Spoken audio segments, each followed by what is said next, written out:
no other way. Um,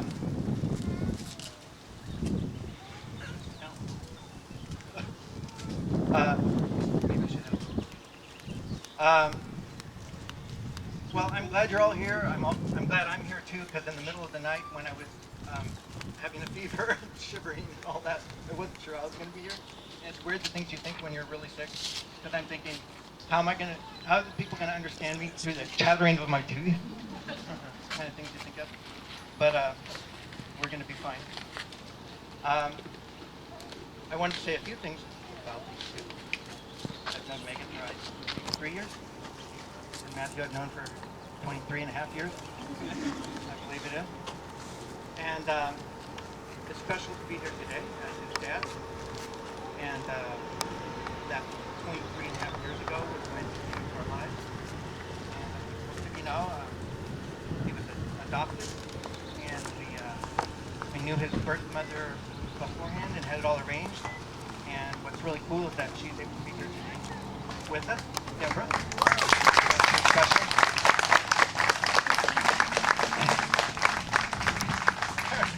No, I can't look at you too, because I'm weird.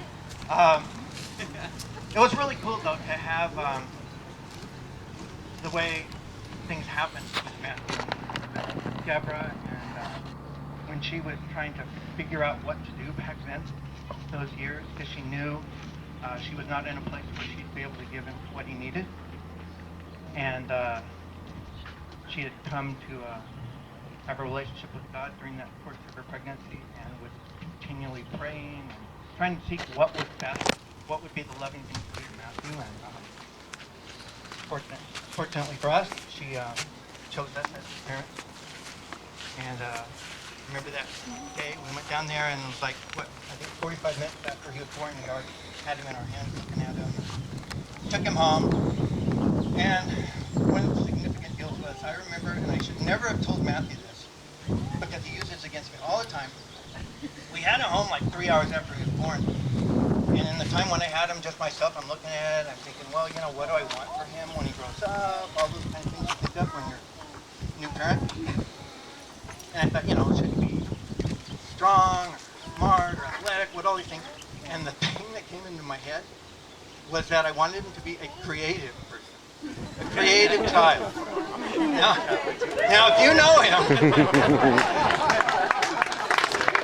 so at some point in the last few years, I finally revealed that to him. And, you know, because there's times when he'll say something and he's got an idea, or I'm going to do this, or I did that. And I'm like, yeah, you did. And then I think one of his most commonly used phrases to me, other than do you have a few extra bucks, is, well, you did pray for a creative child. He uses that against me a lot. And then as the years went by, and we've had our ups and downs in life, like everybody does, and he became the extra creative person that I had thought I wanted. And but for years we've thought, okay, it's going to need to be a unique and special person to live life with this guy. No offense. But you know it. And so then Megan came into our life. Yep. And we've had the delight of getting to know her, spending a whole lot of time with her, and experiencing her exuberance for life, and enthusiasm, and willingness to demonstrate using the iPhone with her nose, many different entertaining things, and that she's been with Matthew through already good times and bad times, and that she's there for him and truly loves him. So we're privileged to have him here. So I just wanted to say a few things to them. And I'm going to base it on, first I'm going to get the paper shown.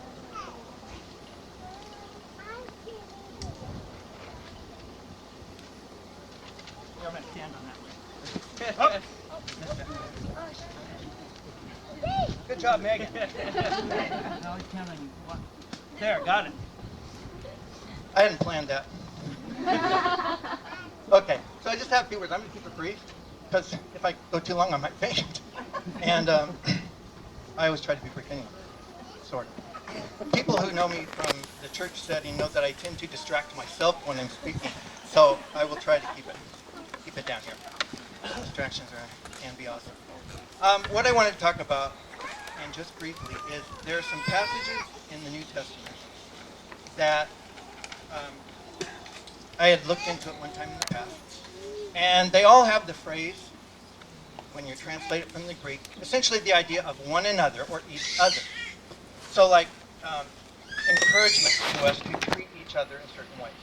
And some of those are, I'm just going to read some of them really quick, because a few years ago it occurred to me that if these are good things for us to be treating each other like, just in general, it would also be a good thing for husbands and wives to treat each other. It kind of made sense to me at the time. All the more, a husband and wife should treat each other in these ways. So some of these things are, and I'll come back and hit 3 of them a little more, is obviously love one another, accept one another, strengthen one another, help one another, encourage one another, care for one another, forgive one another, commit to one another, build trust with one another, be devoted to one another, be patient, be interested in one another's interests. That's an interesting thing. Interest 3 times. Be accountable to one another, live in harmony. Do not be conceited with one another. Admonish one another, spur one another on towards love and good deeds. One of my favorite ones. Be concerned for one another, be humble with one another. Do not anger one another. Do not lie to one another. Do not grumble to one another. Be at peace with one another. Comfort one another, be kind to one another, live in peace with one another, and carry one another's burdens. So all those things we're instructed are things that we should be doing if we're living correctly. And there's 3 of them I wanted to look at real briefly. First of all is the notion of encouraging one another.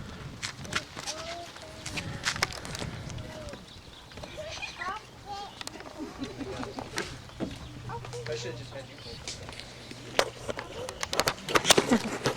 And the verse in Hebrews 10 says, "Let us consider how to stimulate one another to love and good deeds, not forsaking assembling together as the habit of some, but encouraging one another." And that notion of, as a married couple, you're going to need to be encouraging one another for your whole life. And this encouragement word, I think, is really cool. The Greek word is parakaleo, and it literally means to pull someone alongside of somebody. And I think that's a really beautiful picture of what it means to encourage somebody. Is you're literally coming alongside of them and walking with them, trying to move them on to where they need to be in their path in life. I think that's a really pretty picture, and that's what you guys are going to be together, side by side, encouraging one another as you go forward in life. The second one that I wanted to highlight is forgiving, because you're going to need that one. No doubt. How many people are married out there? Do we need the forgiving one another one? Okay, yeah. No doubt. See, I like that this far. That's good. Yeah. Right? Because you're going to tick each other off. Maybe even today. Possibly. And there's going to be big things and little things. Now you're starting to irritate me. Right? But forgiveness is huge. And the Bible talks a lot about the need for forgiving one another. Because if not, if we're holding on to things, we're letting bitterness grow inside, we're going to eat ourselves up. It's going to hurt us more than it's going to hurt the person we're holding something against. So the beauty in the marriage relationship is you've got to be able to let things go. And it's an act of the will. It's not just going to happen automatically. You need to decide to live in a forgiving way. I know you guys know how to do that already because I've seen it already. And the last one and the big one is Jesus, before he died, meeting with his disciples, he said, "A new commandment I give you, that you love one another, even as I have loved you, that you also love one another." So he set the standard of what love is about, and that was the one main thing. We've complicated it a lot over the years, centuries of what Jesus was about. We've added a lot of man-made things. We put on some nice little rules and traditions and complicated things. And really what Jesus' heart was about was loving one another. And he said when one person came to him one time, he said, want to know what's the greatest commandment? And Jesus said, you shall love the Lord your God with all your heart, with all your soul, all your mind. That's the great foremost commandment. The second is like it. You shall love your neighbor as yourself. It's vital for us to understand love and what it means. And as you may know, he went on to explain, because people were like we always are, well, but who's my neighbor? We want to limit it as best we can. But Jesus wasn't for any of that. He was for radical love. That meant loving people you don't even like. And so we all know the stories that he told that illustrated that essentially it's anyone you come across is the kind of love we should have, that we're caring about everybody. We don't see enough of that in our world. And then the kind of love that Jesus had, one of the stories that illustrates to me that I really like is the story where the religious, uptight people of the day were trying to get him and get him out of the way because he was challenging all their rules. And when he brings the woman that they bring up to him and they say she was caught in the very act of adultery. If you remember that story, and they want to know, should they stone her for it? And they're all waiting for his answer. Because if he says no, they're going to try to cause trouble and say, well, he's not following our traditions. And if he says yes, then they can go tell the Romans that he's going against their laws, because the Romans said they couldn't do that. So they think they got him in a tight spot. And beautifully what he says to them is, let the one of you who has no sin cast the first stone. And then there's silence, and then the people start to leave, because they all know he's got it. And what I like is what he says to the woman. Because for one thing, you'll notice in the story that the guy who was supposedly, there had to be two people, I assume, involved in this adultery. And all they do is drag this poor woman in. That's a little fishy right up at the start. But he says to her, they all left, and Jesus says, woman, where are they? No, did no one condemn you? And she said, no one, Lord. And he says, I do not condemn you either. Go, from now on, sin no more. That kind of represents, yeah, I know, that was a good one, huh? Sin more. Bound to be something. Wow, Amber. That's mine, yep, no, but the fact that he doesn't get caught up in all of that religious nonsense that they were trying to pull, that he looks at her and he sees her. He sees the person. That's what love is about, seeing the person for who they are, as a valued person worthy of being loved. That's the kind of love you guys, I've seen, I think you have together, and that I want to encourage you to keep that as the center of your relationship. And the final thing I want to share is from the book of Corinthians, and it says this about love. If I speak with the tongues of men and of angels but do not have love, I have become a noisy gong or a clanging cymbal. If I have the gift of prophecy and know all mysteries and all knowledge, and if I have all faith so as to even remove mountains, but I do not have love, I am nothing. If I give all my possessions to feed the poor, if I surrender my body to be burned, but do not have love, it profits me nothing. And then it goes on to describe what love is. Love is patient. Love is kind and not jealous. Love does not brag and is not arrogant. Does not act unbecoming. It does not seek its own and does not provoke. Does not take into account wrong suffering. Does not rejoice in unrighteousness, but rejoices with the truth. Bears all things, believes all things, hopes all things, endures all things. Love never fails. Now, a little exercise I've done in the past is I take that and put your name in there instead of love and see how it feels to say, my example would be, Mark is patient, Mark is kind. It doesn't take long to get really uncomfortable. I feel like, boy, do I not measure up. You should try it. I'm really in my But this is what our goal is, to have this love. And this is the love that never fails. There'll be times when we will obviously fail, but if we keep love as then that kind of love will never fail. And another big part is that it endures and perseveres. Because there's going to be times that aren't going to be fun. And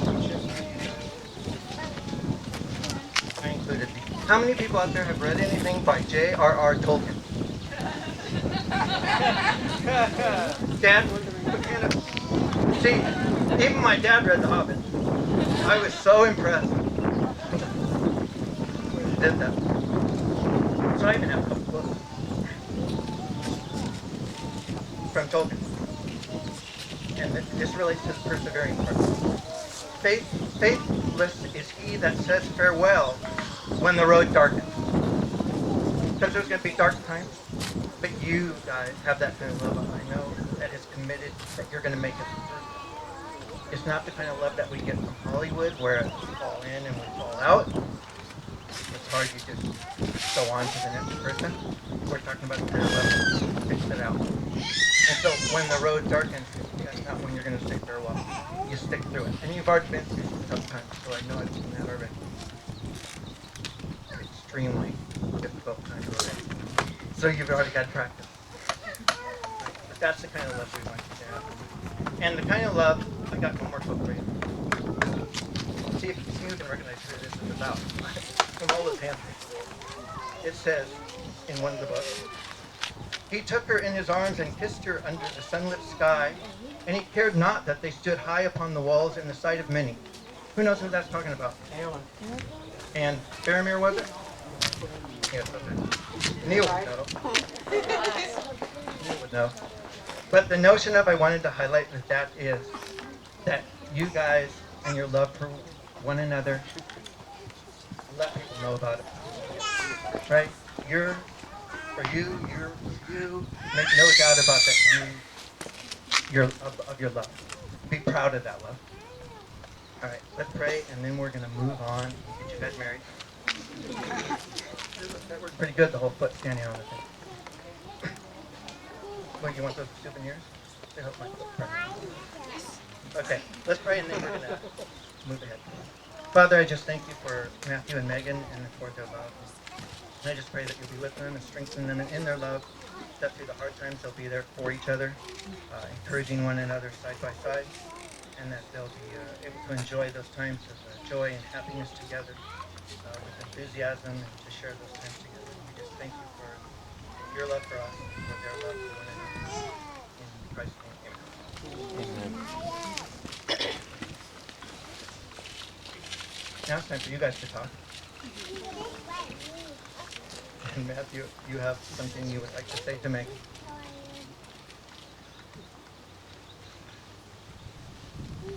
Megan, nothing in my life has ever been easy except for you. You've always been there for me when I need you. You've always loved me.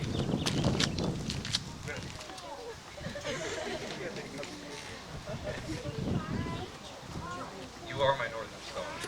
You are my guide. You're the light in the darkness. I love you. I will always love you.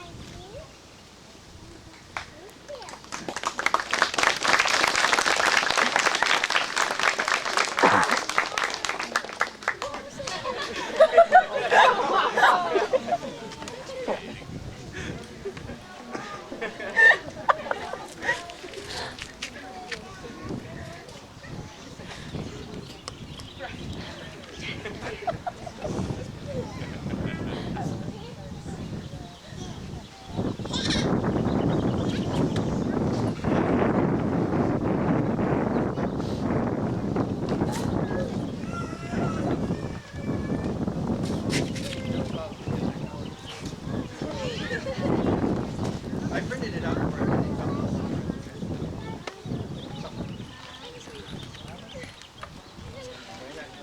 So thanks for she sent me a message so that I could type it for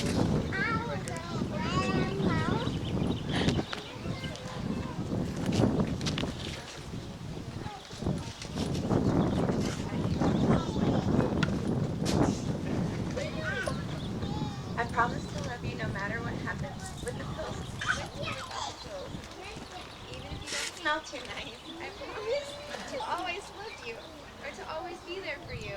I want to be the caring, or loving, caring wife who loves you for who you are, and not judge you at your worst. I respect you for your brutal honesty, and always having a loving heart when people don't deserve it. I will. Oh no, we're supposed to be low. I will live you. I will love you forever, and I will have. You will always have my heart.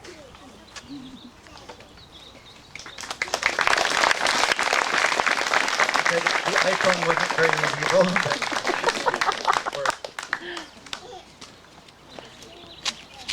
but okay, now. They wanted to do something that's a tradition from long ago. Symbolic of binding their lives together.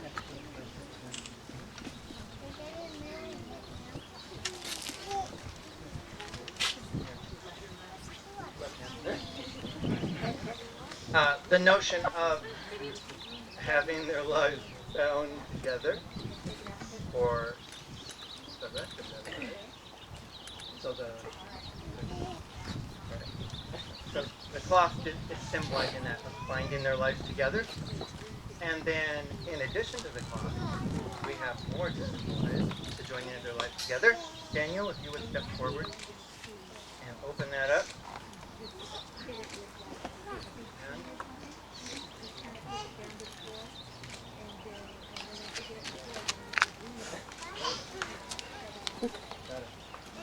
Okay, is the giving of rings to one another. We've all seen that, and the symbolism of the ring and the circle representing going on and on, that your love will go on and on. And some of it. There you go. You can place that on there.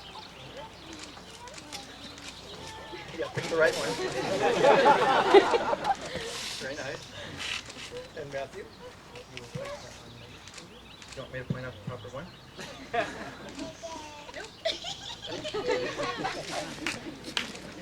We didn't practice this. You did it. Excellent. Okay, and now that we've exchanged the rings, the symbolism of the cloth will be replaced by the symbolism of the rings. That's the way it goes. You think? All right. So, now, having done that, I'll be privileged to present Mr. and Mrs. Matthew Wayne Hoffman to you.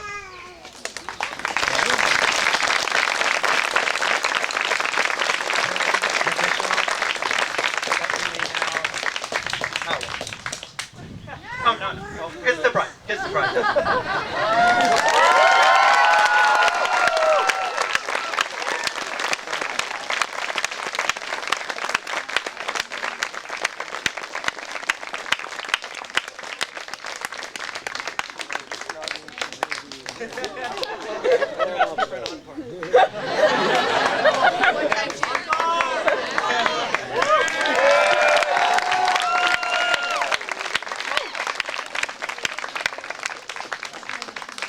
Okay, here are Mr. and Mrs. Matthew Wayne Hoffman.